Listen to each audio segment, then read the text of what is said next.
ce qu'on fait encore. Salut YouTube, j'espère que vous allez bien. Ça fait vraiment super longtemps que je suis plus venue par ici. C'était l'une de mes résolutions pourtant en 2024 de reprendre les vidéos YouTube de façon un petit peu plus régulière. Avant de partir en vacances, j'avais plus ou moins réussi à tenir quelques semaines avec une vidéo par semaine. Et puis je suis partie en vacances et là ça a été la dégringolade. J'ai vraiment eu du mal à me remettre dans le bain. Et en fait, une fois qu'on arrête YouTube, c'est compliqué de retrouver le temps, l'énergie, la motivation de mettre tout en place. Je me suis vraiment laissée aller et j'ai juste abandonné, j'ai juste oublié que j'avais YouTube et donc voilà. Pas vraiment d'excuses à vous donner, à part le fait que j'ai pas prioritisé YouTube. Mais que là c'est l'été, et cet été, à part au mois de septembre, je ne pars pas en vacances. Et donc, contrairement à la plupart des gens, en fait, ces 2 mois d'été, ça va être 2 mois de travail intense.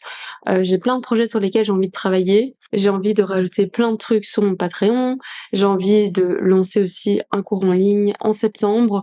Donc voilà, il y a plein de choses sur lesquelles j'ai envie de bosser, mais surtout, j'ai envie de reprendre les vidéos YouTube, raison pour laquelle j'ai pris ma caméra aujourd'hui. Mais avant de revenir dans du contenu aquarelle, vlog, etc., je sais pas, j'avais envie de faire une petite update, une petite mise à jour de ma vie depuis la dernière fois qu'on s'est pas vu, parce qu'en fait j'ai quand même essayé de filmer pas mal de choses.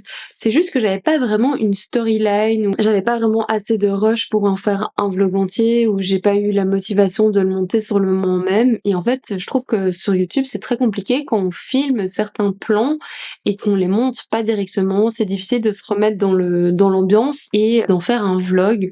Donc je me suis dit que au lieu de me prendre la tête à essayer de construire quelque chose qui n'a ni queue ni tête, parce que littéralement il y a de tout, il y a des vidéos en Algérie, il y a des vidéos de running, il y a des vidéos des travaux qui se sont déroulés dans la maison, il y a des vidéos d'ateliers, des vidéos de Patreon. Donc au lieu de vous mettre tout ça comme ça dans le désordre, je me suis dit que j'allais faire une vidéo update et j'allais un petit peu vous raconter ce qui s'est passé dans ma vie depuis la dernière fois qu'on s'est vu, la dernière fois qu'on s'est parlé ensemble face cam, quoi.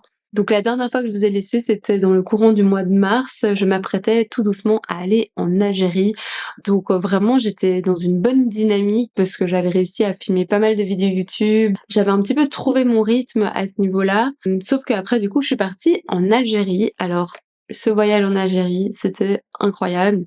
D'ailleurs, il y a beaucoup de gens qui me demandent pourquoi est-ce que je voulais aller en Algérie et pourquoi est-ce que je suis partie en Algérie. Un de mes auteurs préférés s'appelle Yasmina Khadra. Alors c'est un homme, mais il a utilisé le prénom de sa femme.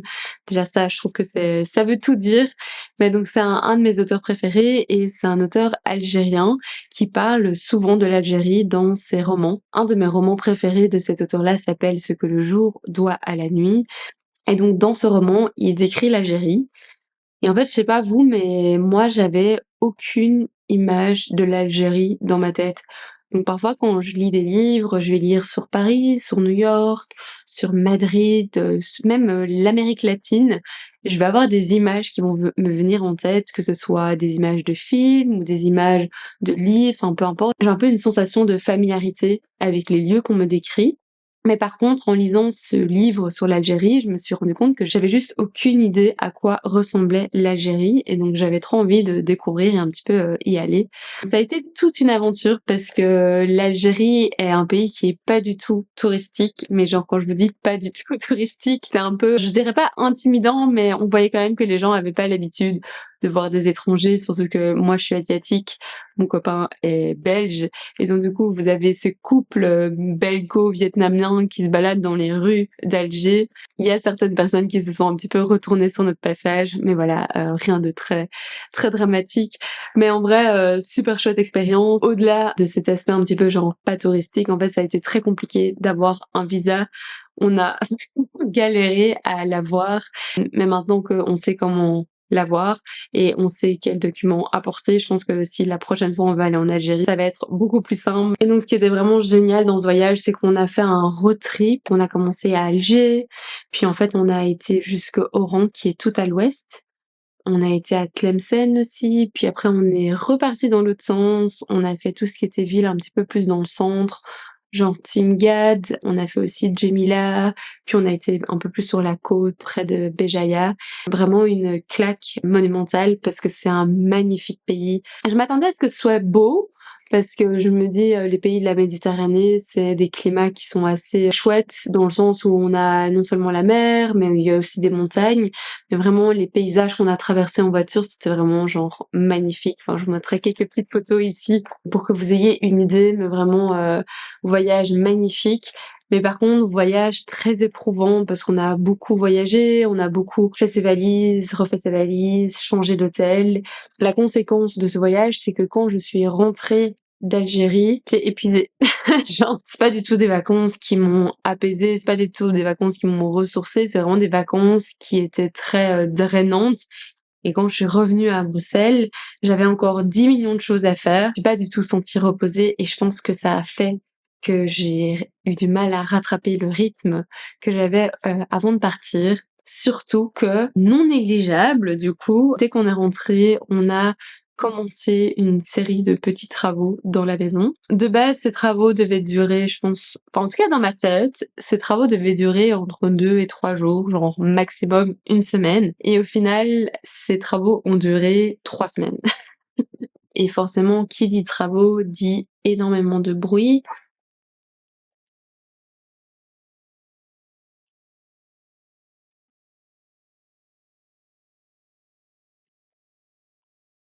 dit aussi que ça a été très compliqué pour moi d'avoir un espace de travail propre et dégagé.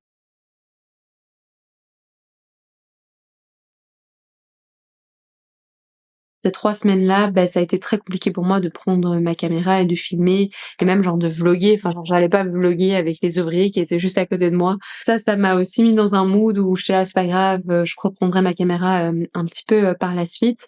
Sauf qu'une fois que les travaux se sont terminés, bah, je sais pas, en fait, j'étais plus du tout motivée à reprendre les vidéos. Alors que j'ai atteint les 10 K. D'ailleurs, merci à vous d'être autant sur cette chaîne alors que je poste plus de vidéos. Enfin, je trouve ça trop fou.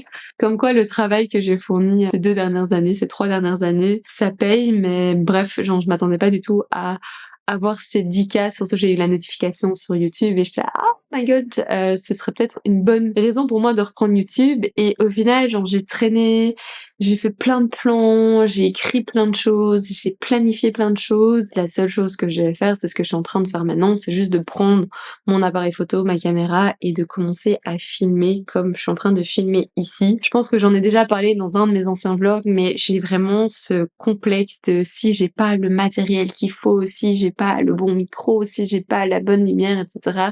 J'ai pas envie de me mettre à filmer. Et au final, c'est un petit peu comme ça qu'on fait, c'est plus on filme, et mieux ça va et plus on se met dans le rythme. Mais c'est vrai que c'est difficile parfois de me dire bah en fait je suis toute seule dans mon business et je peux pas produire le contenu de 5 personnes quoi. Je peux pas et faire TikTok et faire Instagram et faire des vidéos YouTube et que tout soit super quali tout le temps. Je dois faire des choix et si je veux faire des vidéos YouTube, je dois accepter que ce soit pas genre 100% comme je veux parce que sinon je vais vraiment rien sortir et je pense que la morale c'est peut-être un peu de poster quelque chose même si moi dans ma tête c'est un petit peu moins quali que de ne rien poster parce que même si je poste quelque chose qui pour le moment je trouve est un peu moins quali, ben non seulement ça m'entraîne dans le montage, ça m'entraîne aussi dans mes plans, ça m'entraîne dans ma façon de parler à la caméra, parce que l'air de rien, c'est quand même tout un art de pouvoir parler comme ça à l'aise devant la caméra. Parce que c'est avec cette optique-là que j'ai envie de reprendre les vidéos. Et c'est vrai que quelque chose que j'avais un petit peu du mal à montrer ici sur YouTube, c'est des vidéos un petit peu moins motivantes, un petit peu moins Pinterest. Je pense notamment par exemple à mon atelier, parce que bah,